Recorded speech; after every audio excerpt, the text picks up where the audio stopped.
वंदे मातरम बच्चों। अभी हम गुजराती में रिविजन करते हैं। નીચેના દરેક પ્રશ્નના ઉત્તર માટે આપેલા વિકલ્પમાંથી સાચો વિકલ્પ શોધી તેનો ક્રમ અક્ષર પ્રશ્નની સામે આપેલ ચોરસમાં લખો। पर्वत तारा काव्यना कवि कौन है? तो सुरेश दलाल। तो बच्चों देखो यहाँ पर दिया गया है, लिख के दिया है। जैसे यहाँ पे सुरेश दलाल, तो यहाँ पर डी लिखा है, तो भी हर एक विकल्प को ऐसे ही लिखना है। कविए ईश्वरना पोड़ा खंबा कोने कहा है? तो कवि ने ईश्वर के पोड़े खंबे मतलब चौड़े खंबे किसे कहा गया है? तो वृक्ष ने, खड़क ने, कि पर्वत ने, कि सूर्य ने? तो पर्वत ने।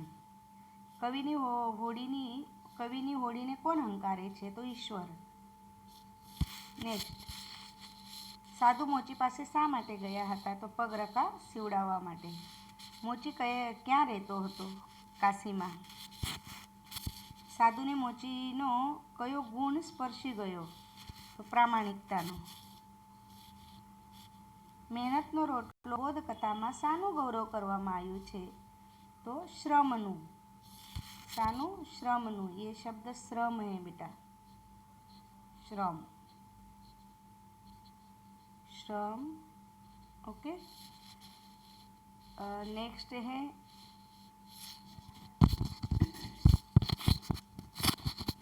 મહેનતનો રોટલો બોધકથાના લેખક કોણ છે? તો પન્નાલાલ પટેલ।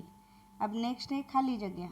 हे ईश्वर हूँ तने जोऊँ छू क्याक ने क्याक ने, खाली जगह में आएगा क्याक। यह जो खाली जगह दी गई है इसमें क्याक, ये से डार्क दिख रहा है ना, ये खाली जगह है। दरियो तारू खाली जगह विशाळू वृक्षो तारी वाप, तो दिल। अजवाड़ा में कांटा वच्चे अंधारानी नहीं वहे, नदी, नदी है ये। बेफिक्र रहो महाराज वायदो नहीं चूकवू। नेक्स्ट अभी देखते हैं। आ जोई साधु मोची ऊपर बहु खुश थयो। ये खाली जगह है बच्चों, याद रखना। हूँ सामेनी दुकानेथी परचूरण लई आवो, मारी पासे सोनू बनावानुं साधन छे। हूँ भिक्षा मांगी पेटनो खाड़ो पूरू। अब नेक्स्ट दिया गया है, नीचेना विधानों माथी खरा विधान सामे खरू यानी सही का निशान लगाना और खोटा विधान सामे खोटानु यानी कि गलत का निशान। कवि ईश्वर ने सर्वत्र जुए छे, तो साचू। ईश्वर तरणानो तारणहार छे, खोटू। दरियो ईश्वरनु विशाल दिल छे, साचू। पर्वत तारा प्रार्थना काव्य नहीं, तो ये प्रार्थना काव्य ही है, इसलिए ये गलत है। बेफिक्र रहो महाराज वायदो नहीं चूकवू, तो सही। सीवी दो तो पैसा लेसो, ये यहाँ पर जो काटा है ना बच्चों, तो ये नहीं लिखना है आपको। सीवी दो तो पैसा लेसो, तो ये गलत है। एक मुट्ठी चना तो मारी पासे छे, तो सही है। मारी पासे सीवेला तैयार छे महाराज, यानी कि जो पग रखा है वो मारी पासे सीवेला तैयार छे महाराज, लेकिन उनके पास तैयार नहीं थे, तो ये विधान गलत होगा। साधु कहे जरूर हो, मारे काले जવું छे माटे ढील न थाय,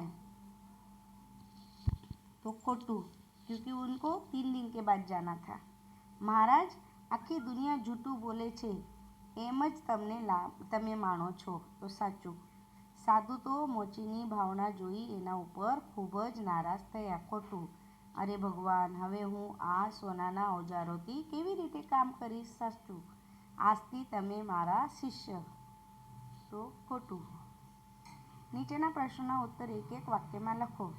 तो यहाँ देखते हैं अभी, कवि प्रकृति में कोना दर्शन करे छे? कवि प्रकृति में ईश्वरना दर्शन करे छे। कवि कोने भगवाननी आँख गणे छे? कवि सरोवरने भगवाननी आँख गणे छे। ईश्वर सांता कोकड़ी क्या रमी रह्यो छे? तो ईश्वर मेघधनुषना रंगोमां सांता कोकड़ी रमी रह्यो छे। ईश्वर क्या स्वरूपे सोगात आपे छे? तो ईश्वर फूलोना रंग अने तेमनी सुगंध स्वरूपे सोगात आपे छे। होળી कोण हंकारतुं हतुं? तो होળી ईश्वर हंकारता हता। કવિ ઈશ્વરને ક્યાં ક્યાં જોવે છે? તો કવિ ઈશ્વરને સર્વત્ર જુએ છે. अब नेक्स्ट प्रश्न 7. કવિ ઈશ્વરના વિશાળ દિલને ક્યાં સ્વરૂપે જુએ છે? તો કવિ ઈશ્વરના વિશાળ દિલને દરિયા સ્વરૂપ જુએ છે. 8. ઈશ્વર આપણી સાથે કઈ રીતે સાંતાકુકડી રમે? તો ઈશ્વર રાડ ત્રાડ લાડ તેમજ મોરના ટહુકા રૂપે આપણી સાથે સાંતાકુકડી રમે. 9. કવિએ જીવન માટે કયો શબ્દ પ્રયોજ્યો છે? यानी कवि ने जीवन इसलिए कौन सा शब्द का प्रयोग किया है? तो कविए जीवन માટે હોડી શબ્દ પ્રયોજ્યો છે. મોચી ભગત સ્વભાવે કેવા હતા? તો મોચી ભગત સ્વભાવે સાચુકલા, પ્રામાણિક અને સંતોષી હતા. મોચી પરચુરણ લેવાનું કહે છે ત્યારે સાધુ શું કહે છે? તો મોચી પરચુરણ લેવા કહે છે ત્યારે સાધુ કહે છે, બાકીના પૈસાને મારા તરફથી તમાકુ પીજો. 12. મોચી ભગત નવા ઓજાર ક્યારે વસાવી શક્યા? મોચી ભગત 12 મહિના મજૂરી કરી ત્યારે તેમના નવા ઓજાર વસાવી શક્યા. 13. बच्चों यहाँ पे देखना, यहाँ पर मानस ना आएगा, थोड़ी सी लिखने में भूल हो गई है. तो માણસના હાથ પગ વિશે મોચી ભગત શું માને છે? તો મોચી ભગત હાથ પગ વિશે માને છે કે ભગવાને માણસને હાથ પગ બેઠા બેઠા ખાવા માટે નથી આપ્યા, પણ કામ કરવા માટે આપ્યા છે. નેક્સ્ટ દેખતે હે 14. છેલ્લે મોચી ભગત સાધુ વિશે શું કહે છે? છેલ્લે મોચી ભગત સાધુ વિશે સાધુની પીઠ પાછળ જોતા કહે છે, આપ ખરા સાધુ. अभी नेक्स्ट दिए गए हैं बच्चों, नीचेना प्रश्नों उत्तर 2-3 वाक्यों में लखो. तो चबूतरा विषय 5 वाक्य लखो. तो आपको चबूतरे के बारे में 5 वाक्य लिखने हैं. हमारा गाम में चौक वच्चे एक चबूतरो छे, ते खूब ऊंचो छे, तेमां लोको चण नाखे छे. सवार सांज पंखीओ त्यां चणवा आवे छे. चबूतरो लटकती गीजमांथी पंखीओ पाणी पीए छे. 2. काव्यमां कवि प्रकृतिना क्या क्या तत्वों ईश्वरना दर्शन करे छे? कवि पर्वत, सरोवर, दरियो, वृक्षो, मेघधनुषना रंगोमां, झरणामां, फूलो, सिंह, वाघ, कोयल, बुलबुल, पतंगिया, सूर्य, चंद्र, तारा, आगिया, भमरा, मोरना टहुका वगैरेमां ईश्वरना दर्शन करे छे. નેક્સ્ટ, સાધુએ ક્યારે નવાઈ લાગી? ઘણા સમય પછી સાધુ જ્યારે મોચીને મળ્યો ત્યારે મોચીએ સાધુને કહ્યું, ઓજાર બગાડી ગયા હતા એ જ ને તમે, સાધુ મહારાજ? ત્યારે સાધુને નવાઈ લાગી. મોચીની પ્રામાણિકતાનો બદલો સાધુએ સી રીતે આપ્યો? તો મોચીએ પ્રામાણિકતાનો બદલો સાધુએ મોચીના બધા જ ઓજાર સોનાના કરીને આપ્યો. મોચીને ક્યારે દુઃખ થયું? જ્યારે મોચીએ પોતાના બધા ઓજાર સોનાના થઈ ગયેલા એ જોઈને ત્યારે તેને દુઃખ થયું. મોચીને કેટલા સમય પછી નવા ઓજાર મળ્યા? સાધુએ આપેલા સોનાના ઓજાર મોચીએ ઘરના ખૂણામાં નાખી દીધા. જૂના ઘસાયેલા ઓજારો કાઢી તે કામે લાગ્યો. 12 મહિના સુધી તે ઘસાયેલા ઓજારોથી મજૂરી કર્યા પછી મોચી નવા ઓજાર लावी सक्या. नेक्स्ट है बच्चों, काव्य पंक्ति पूरी करनी है आपको. नीचेनी काव्य पंक्ति पूरी करो. तो देखते हैं, तू तारणनो डैश डैश अगियार भमरा. तो नेक्स्ट क्या होगा? तू मतलब ये आपको कैसे कंप्लीट करना है? तू तरणानो तारणहार झरणानो तू नाद, फूल फूलनी रंग सुगंधे तारी छे सोगाद, सिंह वाघ ने कोयल बुलबुल पतंगिया ने भमरा, सूर्य चंद्र ने तारा आबे अही अगिया भमरा. ऐसे कंप्लीट करनी है. नेक्स्ट है, राड त्राड डैश डैश तूज कहे. राड त्राड ने लाड साथे मोर पीछनो सूर, सांता कुकड़ी रमतो रमतो रड़े नजीक ने दूर, अजवाड़ाना कांठा वच्चे अंधारानी नदी वहे, एमा मारी होड़ी ने आ कोण हंकारे तूज कहे. ओके, अभी नेक्स्ट दिया गया है शब्दों, नीचेना शब्दों की साची जोड़नी लिखो. अभी यहाँ पर गलत शब्द दिए गए हैं, उनको आपको सही करके लिखना है. रड़ियात, तो यहाँ पे मात्रा में गलती है, अड़गी.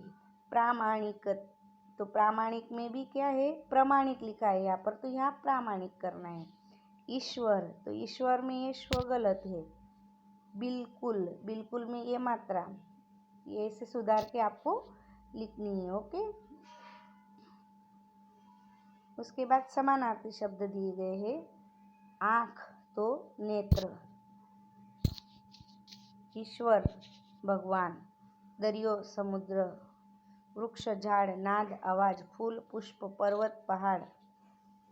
फिर नेक्स्ट दिया गया है औजार साधन, आनंद खुशी, श्रम मेहनत, वायदो मुदत, जीवन जिंदगी, ईश्वर इच्छा मनोरथ।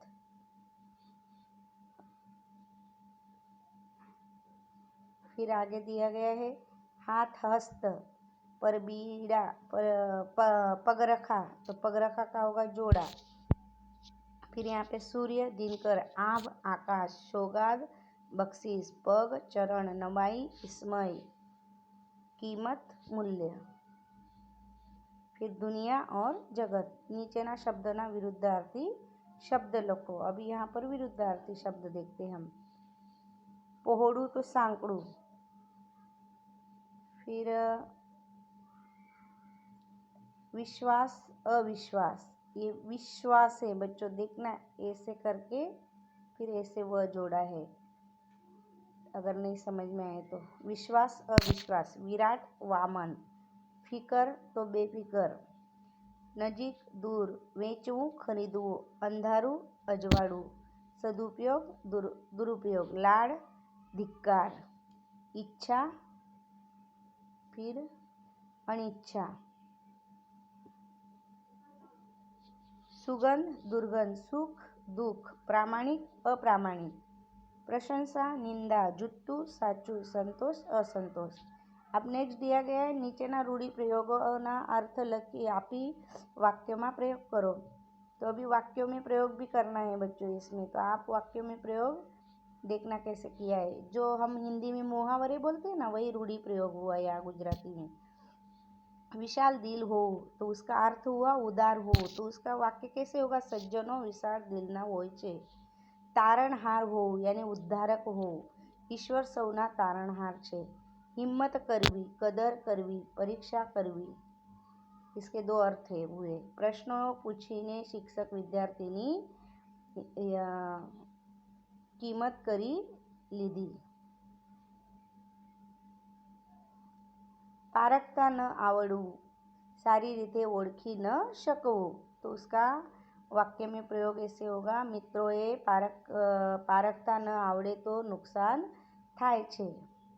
नेक्स्ट है बेठा बेठा खाओ, मेहनत कर्या वगर खाओ, तो बेठा बेठा खाए एवो आळसू दीकरो મા બાપને ગમતો નથી।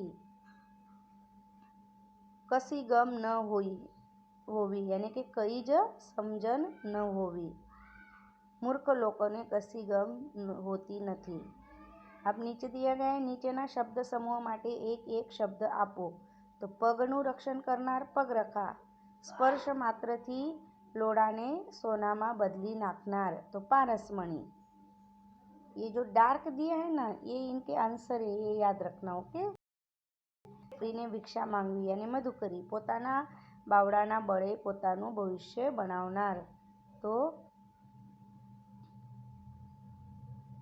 आपकर्मी। यहाँ पर दिया है आपकर्मी। नीचेना शब्दों ने शब्दकोशना क्रम में गोठो। तो यहाँ पर पता है बच्चों आपको कैसे होता है ये, जैसे अ आई क ख ग स्वर व्यंजन के अनुसार यहाँ लगाए जाते हैं क्रम में। तो पर्वत वृक्ष सौगात सिंह त्राण, तो त्राण पर्वत वृक्ष सिंह सौगात, ये आप पढ़ना। फिर उसके बाद यहाँ पर एक कहानी दी गई है, तो वो कहानी के पॉइंट दिए हैं, उस पॉइंट पर से आपको कहानी पूर्ण करनी है और कहानी को नाम भी देना है यानी शीर्षक देना है। एक व्यापारी सोनाना घरेणानी चोरी, बधा नौकरोने बोलाववा, एक नौकर पर शंका, व्यक्ति दरेक नौकरने सरकी लंबाईनी लाकड़ी आपवी, चोरनी लाकड़ीनी लंबाई 5 सेमी वधी जशे तेम जणावવું। बीजा दिवसे एक लाकड़ी टूकी मालूम पड़वी, चोर पकड़ाई जवो, पछी बोध सेठनी युक्ति। तो आप ये भी पहले भी एक कहानी दी थी मैंने, अभी एक और ये। और यहाँ पर पत्र लेखन भी दिए गए हैं, 2 पत्र लेखन। तो थोड़ा आप ये नोटबुक में लिख भी लेना और याद भी करना बच्चों। तो हो सकता है इससे अलग भी पत्र लेखन आपको आएगा, लेकिन पत्र लेखन आपको अच्छे से समझना है, क्योंकि ये आपको वो 6ठी 7वीं में भी ऐसे पत्र लेखन आ चुके हैं। और नेक्स्ट दिया गया है निबंध, मारो प्रिय मित्र, और उसके बाद मारो प्रिय त्यौहार नवरात्रि। तो बच्चों ये पढ़ के फिर इसे अच्छे से लिख लेना, ओके। और परीक्षा की अच्छे से तैयारी करना। धन्यवाद बच्चों। वंदे मातरम।